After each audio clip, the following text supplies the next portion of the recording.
bonjour à vos points communs, je voulais déjà vous remercier d'être ici. Ceux que je ne connais pas encore, je suis Clara de la French Tech. J'ai commencé récemment et je reprends tout le relais sur les programmes nationaux, notamment French Tech Centrale, justement, dans lequel on organise des masterclass mensuelles et justement des permanences sur le site internet. Je vous invite également à aller voir si vous n'avez pas encore l'occasion. Et je voulais vous remercier d'être présent devant. Voilà, j'en dis pas plus, on commence. Bonjour à tous, moi, je suis Anne-Claire Picotino, je suis CFO chez Ombrea depuis bientôt 2 ans. Et voilà, je suis ravie d'être ici aujourd'hui pour partager un peu l'expérience qu'on a eue sur l'application. Ravie d'être avec vous. Moi, c'est Lise Ecart, je travaille à la Banque de France. Et je suis ravie aussi d'être là pour vous en dire un peu plus sur ce qu'on fait dans le quotidien, sur la mission, mais aussi ce qu'on fait pour les startups. C'est pas forcément là où on nous attend.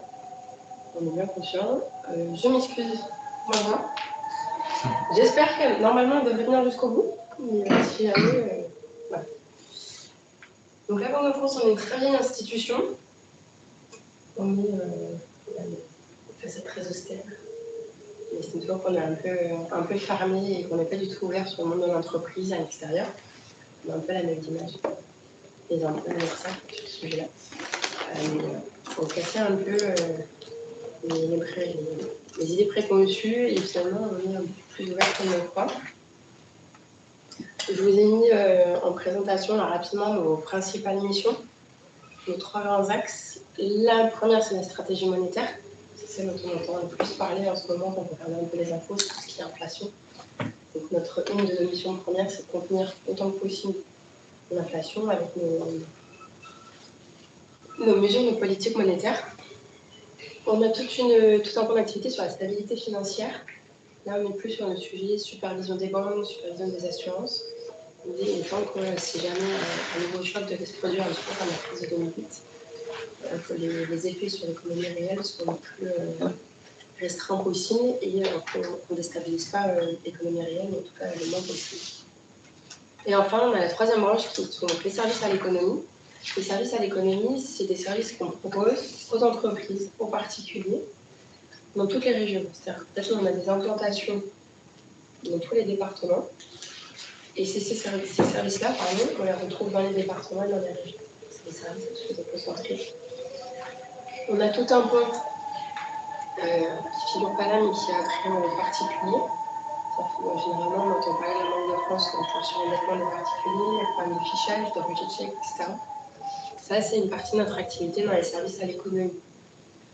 On a ensuite une autre activité qui s'appelle le fiduciaire. C'est un mot un peu barbare, mais c'est finalement un des métiers que vous connaissez le mieux, la Banque de France. C'est la circulation de billets. Si vous avez des billets dans le distributeur, le commerçant il peut vous rendre de la monnaie, c'est grâce à cette activité-là. Et enfin, on a tout un pan d'activité qui est à destination des entreprises. On vous les a indiqués là, le métier historique de la Banque de France pour les entreprises, c'est la cotation. Au même titre que Standard & Poor's, Moody's, Fitch, ces grandes agences de notation, nous on attribue des notes aux entreprises. On y reviendra après. Pour vous donner des ordres de grandeur, en PACA, donc sur la région, on cote à peu près 240 groupes consolidés. On commence à avoir des très très gros groupes de dimension nationale voire internationale. On cote ce qu'on appelle un bilan social, donc des comptes qui sont consolidés, 11 000 entreprises par an sur les Bouches-du-Rhône et 25 000 dans la région. C'est une base qui a tendance à évoluer et à s'élargir d'année en année. Les bilans, on les reçoit directement des impôts maintenant. Avant, en fait, c'était les entreprises qui devaient nous les envoyer. Et maintenant, on a passé en accord avec les impôts, on les reçoit directement. Donc, c'est aussi pour ça qu'on a tendance à avoir une base qui s'élargit et surtout un de nos seuils de critères de collecte, on reviendra après, lui n'a pas évolué depuis des dizaines d'années. Donc il n'a pas pris en compte l'inflation, ce qui fait qu'on a une base qui s'étend. Le gros de notre travail, c'est effectivement de faire de l'analyse financière bilancielle, sauf qu'on sait très bien qu'un chiffre, on peut lui faire dire à peu près tout et son contraire, et on a besoin de savoir ce qui se cache derrière. Donc pour ça, on va mener des entretiens. On en a mené 1500 l'année dernière sur la durée, pour à peu près 3800, 4000 sur la région. On propose aussi toute la partie analyse pour la garantie export avec BPI. On travaille en lien avec eux. Et après, on a des missions qui sont venues s'ajouter un petit peu, pas au pied des crises, mais disons qu'on s'est adapté aussi au contexte qui changeait, au besoin qu'avaient les entreprises d'être accompagnées, ou en tout cas orientées vers les bons interlocuteurs. Donc on a créé la mission médiation du crédit. Cette mission, elle est ouverte à toutes les entreprises, sauf à partir du moment où elles sont AJ, et ce n'est pas accessible aux personnes physiques. On est bien sûr professionnels. Sur cette mission, l'idée c'est que nous, on va intervenir entre l'entreprise et sa banque. À partir du moment où l'entreprise aura eu un refus de financement, une dénonciation de concours, donc là on est sur, par exemple sur des dénonciations des couverts autorisés. On peut aussi travailler sur des refus de garantie financière, voire même des refus d'assureur crédit pour les entreprises. Donc pour tout ça, il faut juste nous écrire, saisir un petit dossier, et nous on prend contact avec le dirigeant, on travaille vraiment avec lui ou avec elle, pour en tout cas faire une situation d'entreprise, une analyse de la situation d'entreprise, et essayer de trouver la meilleure solution avec le banquier. Des fois, il s'avère que ce n'est pas possible.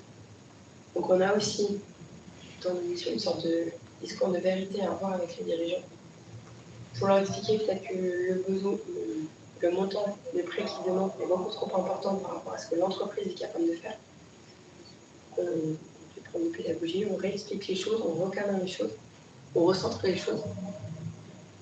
Parfois aussi, ça va être malheureusement de redirigeants, écoutez, c'est pas cette solution-là qu'il vous faut, c'est autre chose. Et à ce moment-là, on arrive vers les bons interlocuteurs. Au titre de la médiation du crédit, donc on discute avec les banquiers et les assureurs crédit, on a l'interdiction d'obliger une banque ou un assureur crédit à octroyer un prêt, un financement ou une garantie. On n'a pas le droit de le faire. Parce que finalement, on gagne les choses un petit peu différemment avec une entreprise. Ça voudrait dire qu'on impose à quelqu'un de prendre un risque qu'il ne veut pas prendre. C'est à peu près comme n'importe quel commerce, comme n'importe quelle entreprise. Vous n'auriez pas envie qu'on vous impose un client avec lequel vous, de la base, vous n'auriez pas envie de travailler. Ça part juste de... Et ensuite, parce que nous, on ne prend pas le risque. C'est aussi assez facile de dire, toi tu payes, tu prends un risque sur X milliers d'euros, et moi, il ne m'arrive rien si jamais il y a un problème. Ensuite, on a la mission correspondante et PME. Là, on vient un petit peu en amont de la médiation de crédit. On a un dirigeant d'entreprise qui se pose des questions sur comment est-ce que je pourrais financer ma croissance, je cherche une aide pour tel ou tel investissement, je voudrais déposer une marque, mais je ne sais pas comment on fait. Ils peuvent nous contacter, et nous, notre travail, c'est de les orienter vers la bonne personne. On n'oriente pas vers une institution, on oriente vers un contact. C'est là aussi on a, nous, une valeur ajoutée, c'est qu'on travaille en lien avec toutes les institutions. On travaille avec aussi des partenaires plus privés, on travaille avec des réseaux d'accompagnement, on travaille avec les banques. Donc à partir du moment où il y a une vraie question, qu'on arrive à bien l'identifier, à faire un bon diagnostic, derrière, en fait, c'est un contact qu'on propose. Pour la mission correspondant startup, c'est une mission qui est beaucoup plus récente à la Banque de France. On a été créé en 2020, février 2020, juste avant le Covid. Et on a eu en fait exactement la même mission que la correspondante PME, c'est-à-dire on a vraiment un rôle de boussole dans l'écosystème. On n'est pas là pour accompagner le dirigeant quand il vient. On est là pour l'emmener vers la personne qui pourra l'accompagner. Et enfin, on a toute une activité conjoncture. Là, on en a pas mal parlé aussi pendant le Covid et là pendant l'inflation, surtout avec aussi tout l'aspect des matières premières qui augmentent, etc. On interroge un panel d'entreprises tous les mois, donc pour vous avez à peu près 150 pour les Bouches-du-Rhône. On leur pose un certain nombre de questions. Et après, on en fait des études, on tire des points de tendance sur le prix de la matière première, sur les effectifs, sur le carnet de commande, sur l'activité. Toutes les publications que vous faites à ce titre sont publiques. Vous pouvez les retrouver sur notre site internet. Et vous pouvez avoir les informations soit pour la région PACA, soit aussi pour les autres régions, si jamais ça vous intéresse.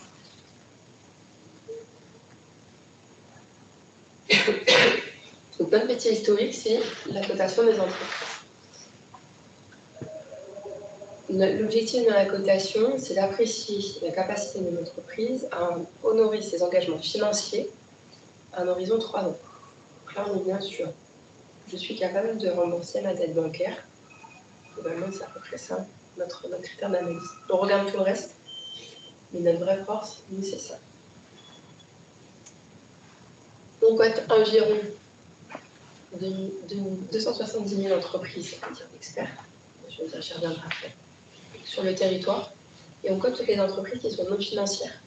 Pourquoi non financières? Parce que finalement, les autres, tout ce qui est établissement de crédit, société de financement, etc., là, on relève du champ de l'AMF et du champ de la CPR, qui est l'autorité de contrôle prudentiel et de résolution, qui est le pendant de l'AMF pour les banques et les assurances.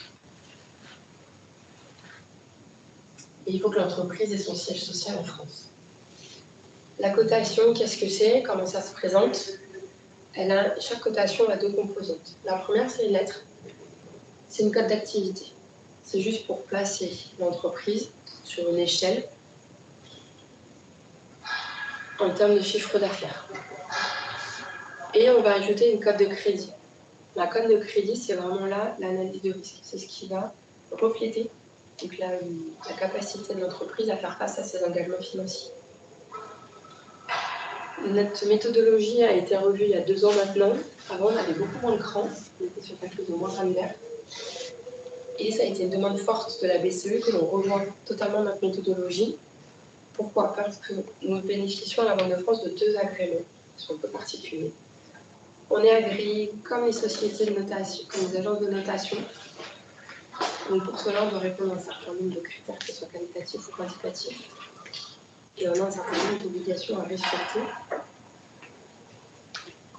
Et on a un autre agrément qui permet aux banques d'utiliser notre cotation pour apprécier la situation financière de l'entreprise. Nos cotes sont utilisées par vos banquiers. C'est pour ça qu'il faut s'y intéresser. Ils ont accès à cette cote. Et pour certains, ils vont se baser quasi uniquement sur cette cotation pour octroyer ou un prêt ou pour définir le prêt. Donc il y a après un vrai enjeu à regarder votre cotation. Donc la cotation, je l'ai dit, il y a le premier critère qui est le chiffre d'affaires. Dans notre méthodologie, on distingue 2 grandes catégories d'entreprises. Les entreprises qui ont un chiffre d'affaires inférieur à 750 000 euros. Ces entreprises-là, on leur applique une cotation neutre. Donc si on reprend l'échelle de tout à l'heure, on est sur une cotation X0, c'est-à-dire je n'ai pas d'information favorable, je n'ai pas non plus d'information défavorable. Pour toutes les entreprises qui sont dans ce cas de figure, il faut ensuite une cotation négative. Là, on pense à une cotation négative.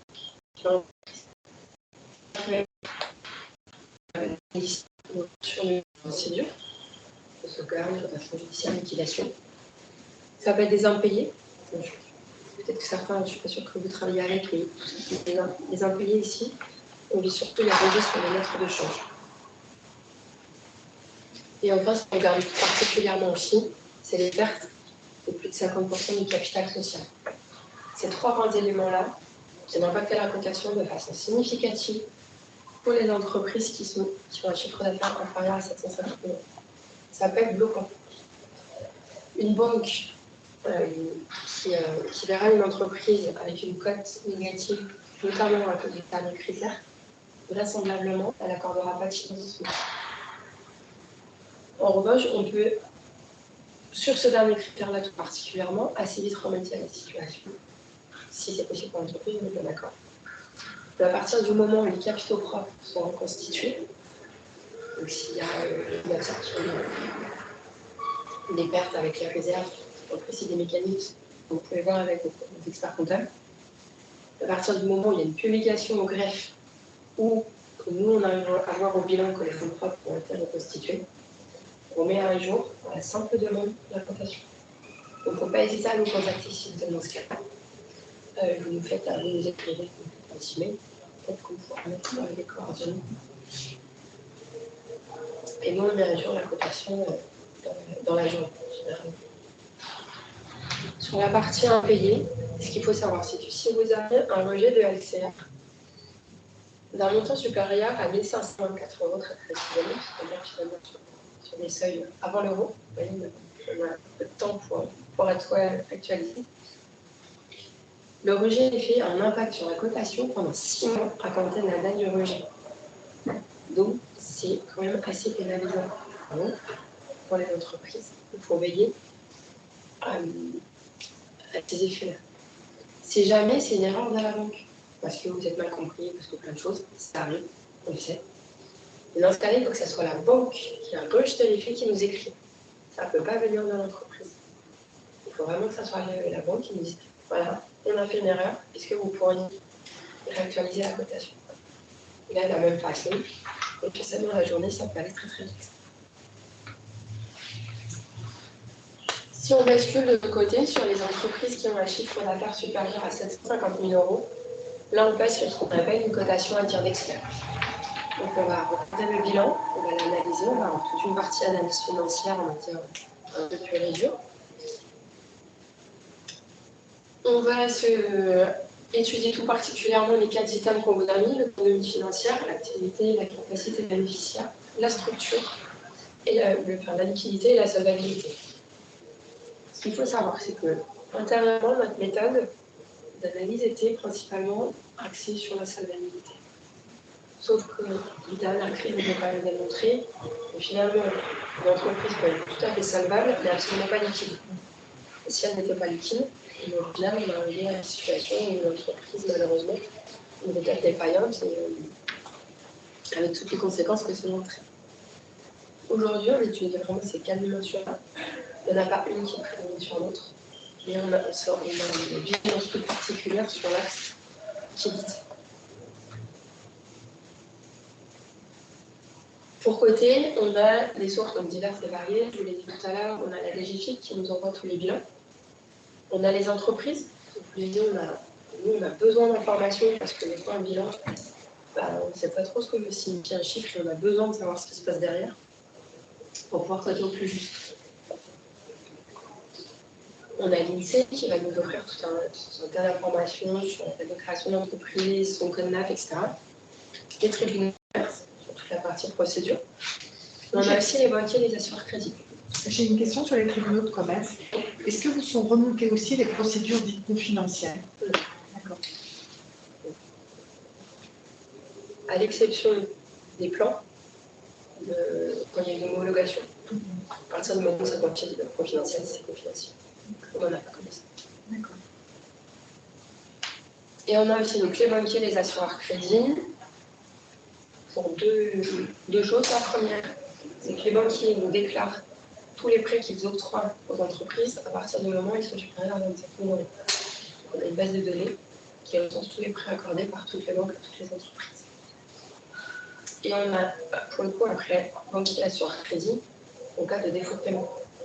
Les banquiers ont des obligations réglementaires européennes qui leur imposent de déclarer que les entreprises qui ne sont pas dans l'obligation de remboursement des prêts.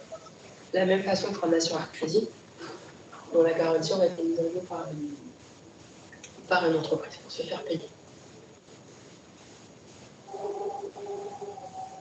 Après, au niveau des tribunaux, on a aussi tout ce qui est création, radiation, et finalement, c'est vraiment toute la fiche politique.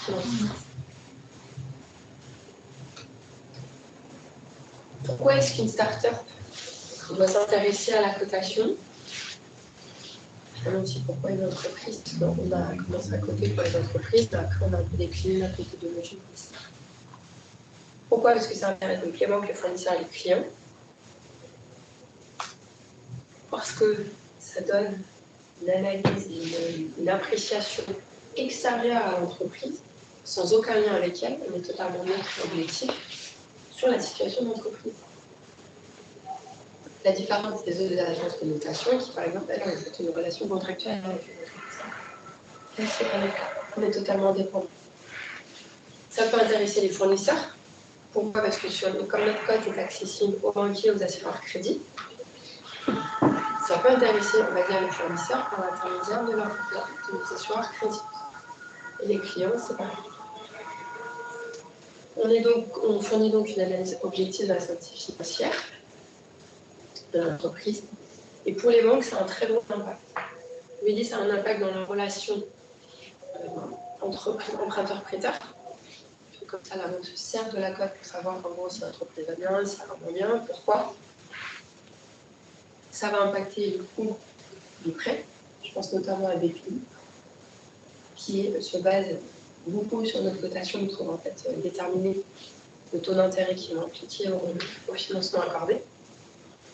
Et pour les banques, ça a aussi un vrai impact pour elles, pour deux raisons. La première, c'est que quand une banque prenne de l'argent à l'entreprise, elle est obligée d'immobiliser de l'argent avec son protection propre. Elle n'a pas le choix.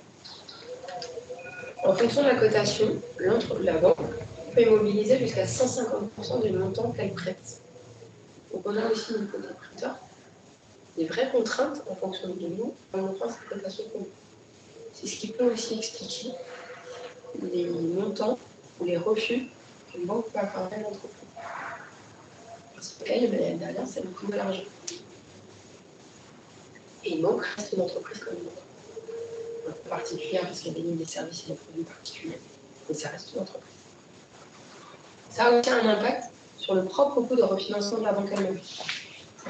Nos meilleures cotes, une banque qui reste refinancée auprès de la Banque Centrale Européenne, peut dire à la BCE, eh bien voilà, moi j'ai besoin de X milliers d'euros, en milliards, je peux vous apporter ce portefeuille de créances dont les cotes sont jugées comme excellentes par la Banque de France. Et ça sera une garantie parce que je sais qu'eux, ils vont me payer. Donc notre cotation, elle a un impact sur les banques, sur les coûts. Donc il y a une vraie attention à apporter à notre cotation. Si jamais vous les recevez, vous ne les comprenez pas, n'hésitez pas à nous contacter. On est là aussi pour expliquer ce qu'on fait, comment on le fait.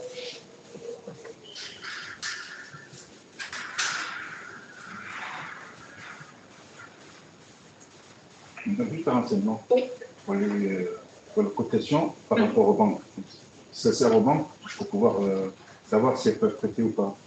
Mais dans le cas d'une start-up, la plupart, ils se financent sur le marché du private equity, des fonds d'investissement, donc des sociétés privées. Est-ce que eux aussi ont accès à ces renseignements ou pas? Non. Notre cotation est accessible par les établissements financiers. Donc uniquement les banques et les assureurs crédits. Sur le marché capitaux. Après, si jamais, quand nous, on vous fournit votre cotation, votre courrier, vous voulez en faire état durant les négociations, libre à vous. Vous pouvez tout à fait. Et c'est pas nous qui allons divulguer ça. Il y a une attestation, je ne sais pas, vous pouvez délivrer. Il y a un courrier. Il y a un courrier où vous pouvez nous contacter, soit via notre site internet, soit là, on mettra l'adresse mail. Et on vous donnera le courrier de cotation qui sera en rapport avec l'entreprise. La seule chose, c'est que la demande doit être faite par le représentant légal de l'entreprise et accompagnée de sa carte d'identité. Je comprends que nous aussi, on soit sûr de qui on a le courrier. Donc, le correspondant startup, j'en ai déjà pas mal parlé tout à l'heure. Il dit voilà, c'est aussi de vous orienter, de vous sensibiliser sur un certain nombre de points. On peut regarder très rapidement toute la partie business plan. On n'est pas là pour vous donner des conseils. On pourra essayer de vous aiguiller, mais on ne sera pas là pour refaire un business plan avec vous. Il y a des gens dans ces métiers, en tout cas dans ces missions, et qui vont faire ça bien mieux que nous. Voilà, on vous orientera vers les bonnes personnes. On a tout un tas de dispositions qui sont accessibles en ligne, soit sur notre site internet, notamment pour la partie financement des entreprises, mais aussi sur le site des questions d'entrepreneurs. C'est une très grosse base de données sur toutes les questions que vous pourriez vous poser. Il y a un petit moteur de recherche qui est assez bien fait et surtout on renvoie pas uniquement sur du renseignement de compte. Quand vous avez une question sur un dépôt de marque ou un dépôt de brevet, on renvoie vers le site notre site. Une question sur les impôts, on renvoie vers les impôts, etc. Donc ce site est très bien fait, c'est un peu une mine d'information. Vous avez aussi tout un tas de supports pédagogiques pour savoir comment est-ce qu'on calcule un prix de revient, etc. Donc pour avoir un petit peu de entre guillemets pour s'y perdre. Et aussi, ça nous permettrait d'avoir une très très grande source d'information. Ce n'est pas nécessairement la bibliothèque, on ne connaît pas toujours. Et après, je vous ai mis là sur cette dernière slide un peu la checklist pour réussir, ou en tout cas, ce que nous, aussi, membres de France, on peut regarder comme un côté d'entreprise, et qui sont aussi les points d'attention que vont regarder les banquiers quand ils vont trouver un financement. Donc, on a toute une partie sur, on va dire, l'entreprise elle-même, sur l'équipe, c'est un peu le cœur du réacteur, parce que finalement, sur les startups, la première chose sur laquelle on mise, c'est sur l'équipe. Il y a son innovation, son projet, est-ce qu'il est clair, est-ce qu'on y croit. Et ensuite, vous avez toute la partie qui est quand même quelque part plus financière, donc sur quels sont les apports financiers, est-ce qu'il y a un accompagnement par une structure ou pas, quelle est la capacité de l'entreprise à lever des fonds ou à relever des fonds auprès des investisseurs historiques, quelle est la capacité de l'entreprise à faire appel à ses banquiers. Et enfin, c'est toute la partie, là, pour le coup, purement financière et presque purement monde de France, entre guillemets, avec la partie fonds propres positifs, dont je vous ai parlé tout à l'heure, une cotation non péjorative, un plan de trésorerie cohérent et un plan de financement équilibré. On a vu quelques plans de trésorerie qui étaient un petit peu idylliques, qui vont un peu durer à tout le monde. Finalement, après, on peut quand même se poser quelques questions sur la véracité du plan et de ce qui va se passer.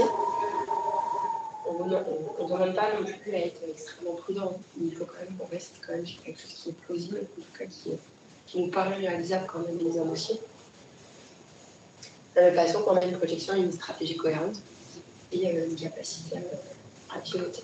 C'est vraiment les points sur lesquels nous, on va s'appuyer et sur lesquels on va aussi beaucoup perdre. Voilà pour moi. Est-ce que vous avez une petite question? Moi, j'ai une question, bonjour. Quand est-ce qu'on conseillait à un entrepreneur de demander une cotation? Alors, la cotation, elle est automatique. Elle est automatique. Tout entrepreneur, cotation. Ils reçoivent. Alors, même tout le monde. Tout le monde a une cotation. Généralement, c'est plutôt en fonction de votre chiffre d'affaires à X0. Si vous faites plus du 750 000 euros, vous la recevez tous les mois. J'accompagne des entrepreneurs. Les entreprises ont... À partir du moment où on a un bilan, l'entreprise est enregistrée, il y aura une cotation qui sera attribuée. Et ils ne reçoivent pas pour les... Normalement, ils la reçoivent pas. Mais si jamais ils ne l'ont pas, parce que dans certains cas, en fait, ils ne sont pas forcément générés, il ne faut pas hésiter à nous écrire, on fournit la cote de la entreprise. Ok, et donc toutes les banques ont accès à leur cotation. Oui, tout à fait. Exactement ça. La formation ne peut pas se voir sur votre site. Alors, oui, alors on a un portail actuellement qui s'appelle UCIBEN, qui forme la partie Word, le monde d'avant, avec une pièce d'identité. On peut vous créer un accès pour vous aider accès en temps réel à votre cotation. Et après, on est en train de travailler au développement d'un portail dirigeant. Et là, qui vous donnera accès à la cotation de toutes les entreprises que je laisse représenter en médias. Vous avez aussi accès à notre indicateur dirigeant. Donc, quoi que les entreprises, on cote aussi les dirigeants eux-mêmes. Vous aurez accès à ça, les données de conjoncture, votre lettre de cotation pour notre travail avec tout le monde. Ça, c'est actuellement, vous pouvez déjà avoir accès. Il faut juste nous en faire la demande. Nous avons un formulaire à remplir. Le mot de passe notifié. Après, ça sera basculé dans le système. Si on prend la cotation des entreprises, c'est bien différent de ça, de l'indicateur dirigeant. Oui, c'est deux choses C'est différentes. pareil. Il y a la cotation de l'entreprise qui a. Enfin, la cotation, c'est vraiment sur l'entreprise elle-même, c'est sur la société, sur le CIRM de la société. Ensuite, il y a l'indicateur dirigeant. On cote aussi les dirigeants. On a deux indicateurs principaux pour les dirigeants. Le triple zéro, qui veut dire tout va bien, et le 0,60. Ça s'applique aux dirigeants qui ont fait face à plus de 3 liquidations judiciaires sur les 5 dernières années.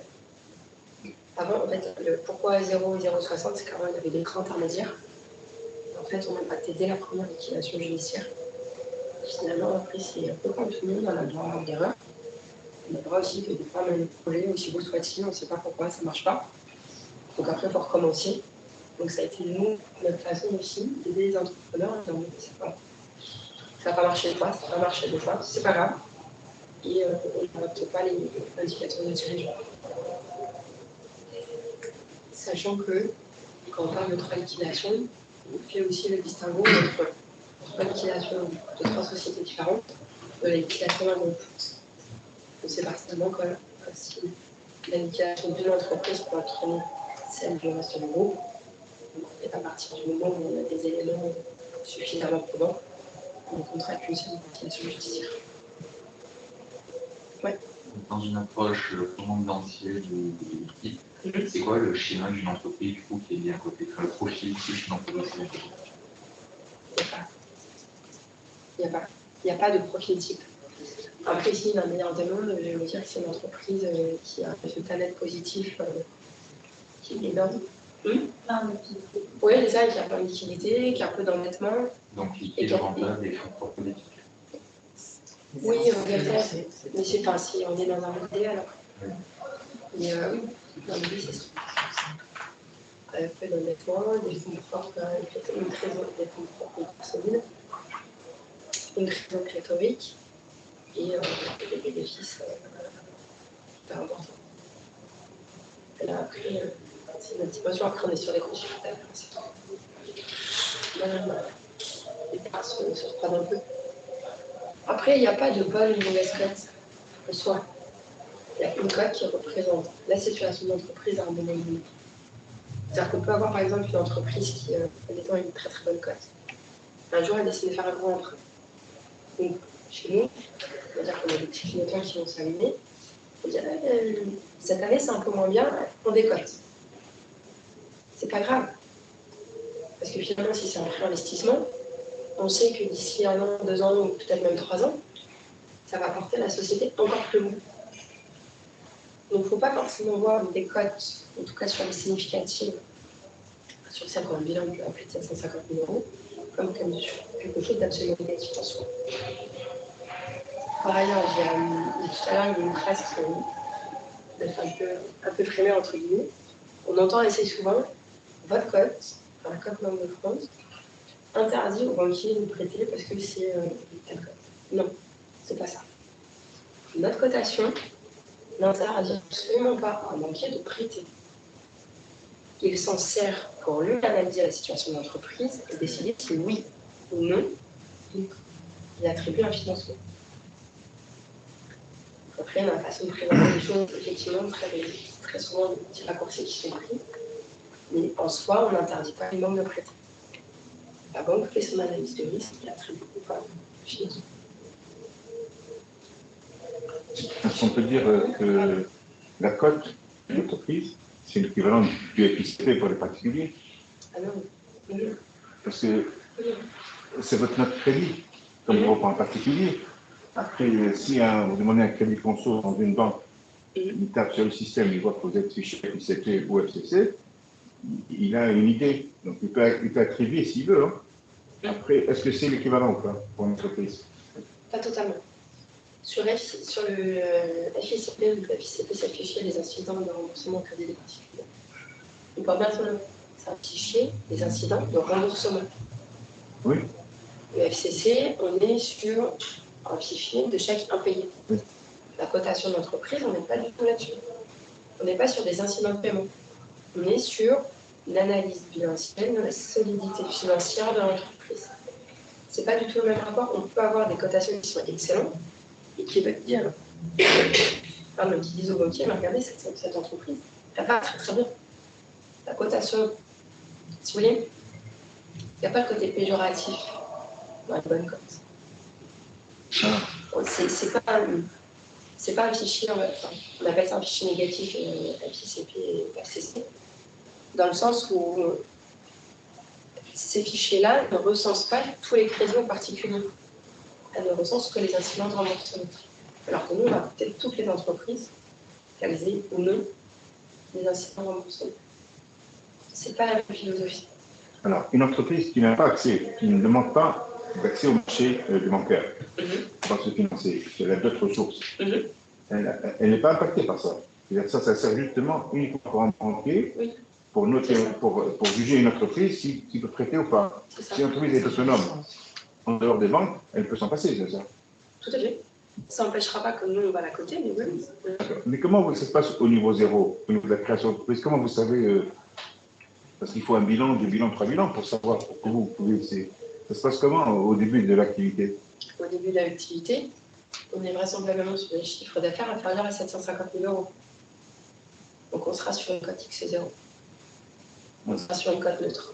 Sauf si on vient avoir connaissance, ce qu'on était tout à l'heure, de procédures judiciaires, d'instruments de paiement sur des dettes de change, ou si on a des pertes de capitaux propres qui sont significatives. Et justement,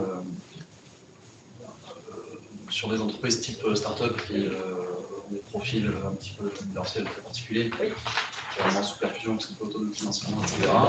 Quand on franchit ce cap-là des 750, pas une case analyse particulière start-up aussi. On a développé on a développé plus en détail que moi, mais on a développé une méthodologie particulière parce qu'on sait bien que les startups sont des animaux entre guillemets un peu bizarres sur le panel des entreprises, donc il a fallu qu'on s'adapte. Parce qu'effectivement, on avait des structures financières assez atypiques par rapport à ce qu'on a l'habitude. Effectivement, chez Montréal, on a eu des premiers échanges sur la cotation en 2022 avec la Banque de France, puisqu'on a dépassé, donc c'était notre 5e année d'exploitation, le seuil de chiffre d'affaires de 750 qui nous donnait accès à cette méthodologie un peu spécifique. Et c'est vrai que de prime abord, cette cotation Banque de France, moi, de par mes expériences passées, j'ai un truc un petit peu rigide, pas forcément adapté à nos modèles économiques. Mais on a pu justement apprécier l'approche un peu assez sur mesure. En fait, il y avait à la fois l'approche très classique, solvabilité, liquidité qui est nécessaire pour l'objectif qui est bien d'évaluer la solvabilité financière, mais on a eu aussi le plaisir en fait de pouvoir, dans le cas des entretiens qualitatifs et des échanges d'informations qu'on a eu avec la Banque de France, appuyer un petit peu sur le potentiel de développement de la société, ses actifs qui ne sont pas forcément visibles dans les bilans historiques. On n'est évidemment pas sur une approche bilancielle historique. On va évidemment se projeter plus sur le potentiel quand on est dans une startup que sur le passé.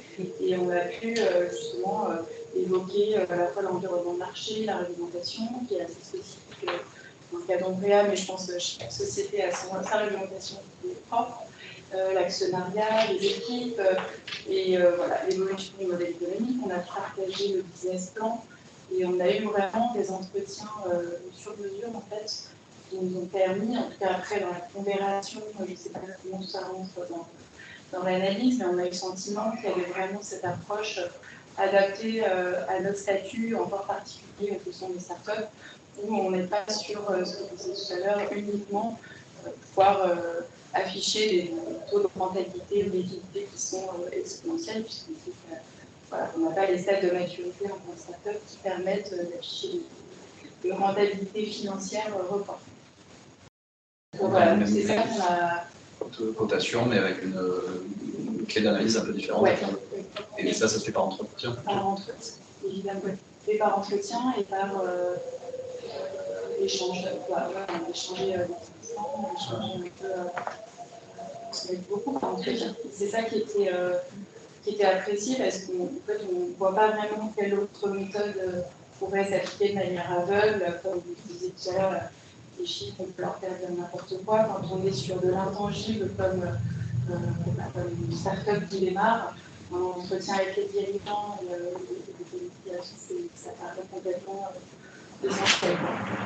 Et nous, effectivement, dans nos projets de financement, comme toute start-up, on veut chercher à se financer, on a besoin de refinancement assez fréquent. Et on commence avec nos partenaires banquiers à avoir cette discussion sur la cotation. Ils ne sont pas encore tous complètement faits dans nos interlocuteurs innovation de l'existence de cette cotation. Donc ça gagne peut-être encore à être un peu connu. En tout cas, nous, c'est quelque chose qu'on met en avant dans nos recherches de crédit.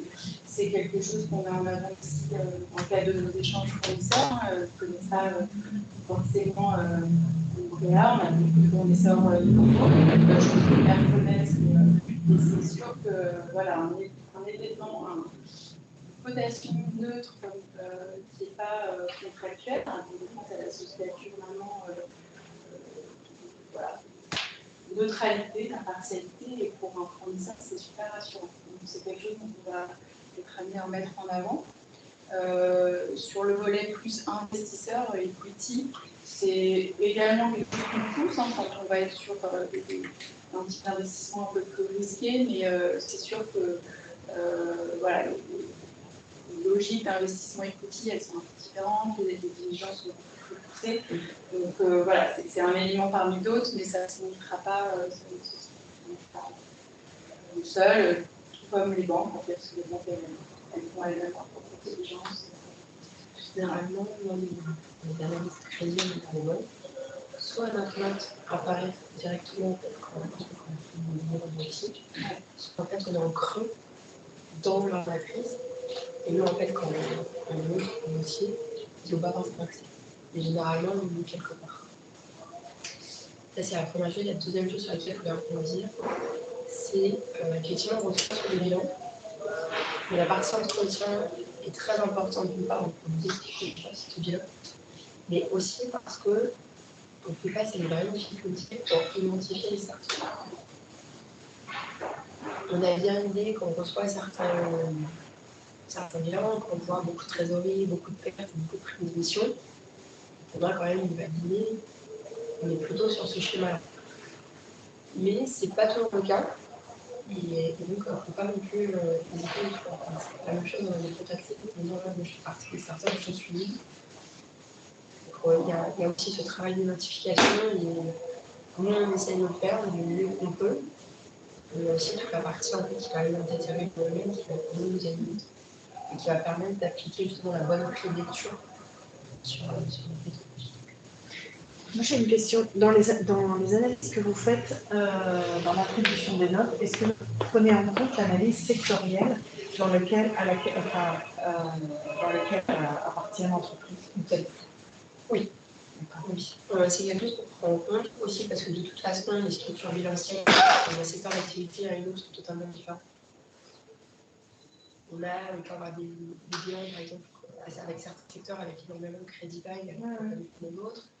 On a, si on prend par exemple la grande distribution, on a des délais de paiement clients qui sont parce que c'est immédiat. Mais en même temps, en BTP, par exemple, sur les secteurs sur le BTP, on sait qu'il y a des paiements qui sont extrêmement.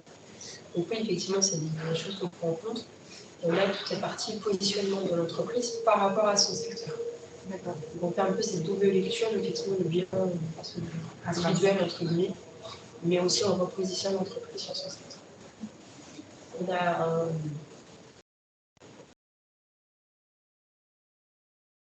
un produit gratuitement qui s'appelle Opal, qui est en fait une façon pédagogique et détaillée de ce qu'on fait.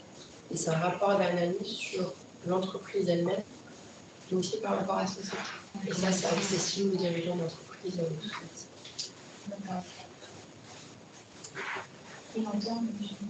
Sur le suivi de cette cotation, qu'est-ce que est prévu parce que les startups français avec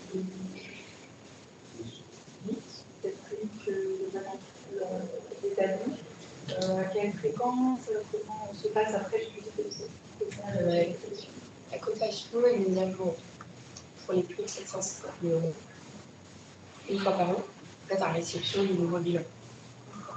Si entre-temps, il y a des pics bonds qui se seraient passés, on peut éviter la cotation. Mais on a plutôt tendance quand même à attendre la fin d'un exercice pour éviter la cotation. Il n'y a pas de nouveaux entretiens qui sont prévus dans le cadre du suivi de la cotation. C'est-à-dire que si on a des questions, parce qu'effectivement le bilan, on aperçoit qu'il y a des fortes variations sur un certain nombre de potes, on peut nous-mêmes prendre l'initiative de notre entretien. de contact des régions qui réalisent un entretien. Après, si vous estimez de votre côté qu'il y a ce besoin d'explication des évolutions, si on a envie de vous contacter, alors là, on n'aurait pas le bilan, mais disons qu'il n'y a aucun souci. Est-ce que, entre là, janvier et avril, on sait que les bilans ne sont pas définitifs, qu'ils sont pas terminés, mais pour autant, on sait déjà qu'on est dans une entreprise, on sait déjà très bien ce qui s'est passé. Donc ça peut aussi être là, nous contacter, expliquer ce qui s'est passé, mais voilà, vous allez avoir des bilans, voilà ce qu'il y aura dedans. Ça paraît assez utile, en tout cas dans notre cas, mais je pense que c'est tout le monde, parce qu'on ne peut pas le payer à n'entendre pas. Non, pas possible. On est d'accord. Et du coup, typiquement, dans le cas d'une. Je ne sais pas si une levée de fonds au cours de l'année, qu'il y a une situation qui fait juste après, là, on peut vous appeler pour justement pour vous demander est-ce que c'est possible de refaire une notation un peu intermédiaire qui serait basée là-dessus sur les entretiens pour pouvoir débloquer de l'assurance crédit ou autre. Ça serait possible. On va quand même privilégier le terme par exemple d'affiliation pour permettre un passage en capital propre positif. Et sinon, on a quand même de toute façon plutôt tendance à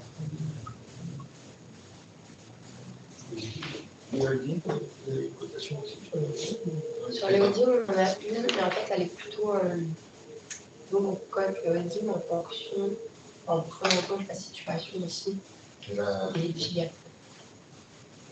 Exactement.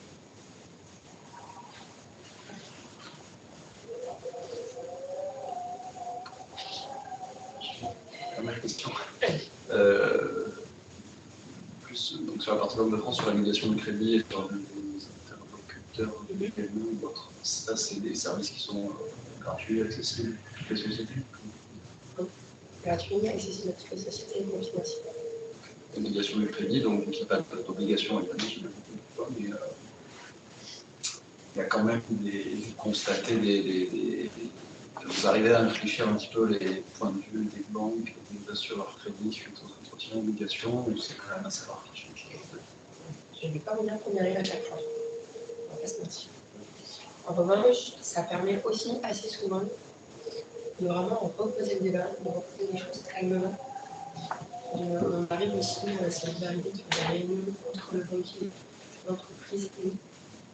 Ça permet de fois la première réunion un peu chahutée, parce que tout le monde a besoin aussi de se faire entendre. Mais non, en général, comme je disais, on a ce devoir aussi un peu de vérité vis-à-vis des dirigeants d'entreprise. C'est aussi nous dire, écoutez, là, c'est pas possible, parce que on explique pourquoi. Mais aussi, des fois, on dit, nous arrive, on dit, ok, écoutez, moi, je ne comprends pas votre position. Est-ce que vous pourriez revoir le dossier? Et effectivement, un deuxième examen avec un autre œil permet de débloquer la situation. Parce que dans le cas de la médiation de crédit, on n'a pas les mêmes interlocuteurs que nous. On a nos interlocuteurs de médiation. Donc ça permet aussi de certains un peu retirer, je veux dire, l'aspect relationnel, de ne pas avoir un banquier. Si c'est peut-être un petit conseil qu'on aurait pu mettre, c'est la relation avec votre banquier, à ne pas négliger. Votre banquier, ça doit être un partenaire de l'entreprise. Et ne demandez pas si vous privilégiez un réseau bancaire plus qu'un autre. D'expérience, on se rend compte que c'est énormément une relation finalement plus personnelle qu'avec un réseau déterminé. C'est vraiment une relation à travailler au quotidien. Parce que votre banquier, en fait, lui, il ne sait pas non plus comment fonctionne notre entreprise. Et si un jour il faut qu'il paye un peu plus loin que ce à quoi vous avez le droit, il n'ira peut-être pas. Il y a aussi toute la question des flux, etc. C'est un vrai partenaire. Il faut prendre le temps de discuter avec eux, de travailler avec eux. C'est un vrai intérêt.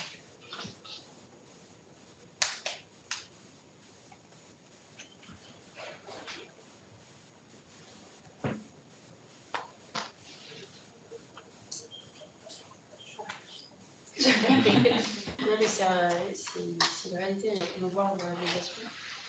C'est une réalité. Par exemple, pour la médiation, quand j'ai dit tout à l'heure que c'était confidentiel, imaginez que vous êtes monsieur au Caribou, avec une médiation avec votre avocat, votre bébé ne sera pas prévenu. Moi, dans le cadre de la discussion, peut-être échanger, on a recommandé X milliers de dollars, mais en fait, tous vos flux, ils sont dans les banques. Il y a peut-être quand même un intérêt à ce que vous tout. Et ça veut dire ça aussi, qu'on n'ira pas le ça ne figure pas sur la cotation, il n'y a pas d'impact sur la cotation, mais vraiment avec le chiffre. Donc ça, c'est vraiment une activité très très importante.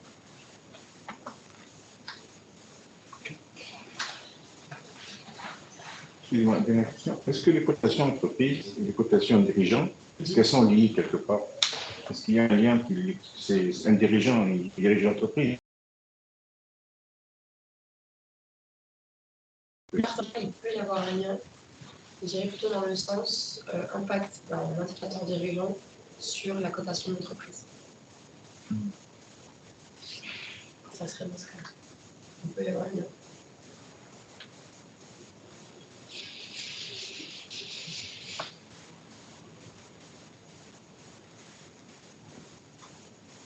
Donc, s'il n'y a plus de questions, je vais vous remercier pour vos questions. Merci à vous.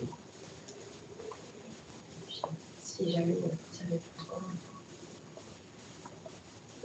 Vous partagez le support ou pas Oui, je peux. Oui. Je vous ferai un retour par mail assez facilement avec le support et l'adresse. C'est ça. Je mettrai à jour le support dans l'après-midi avec les contacts, les adresses. Merci.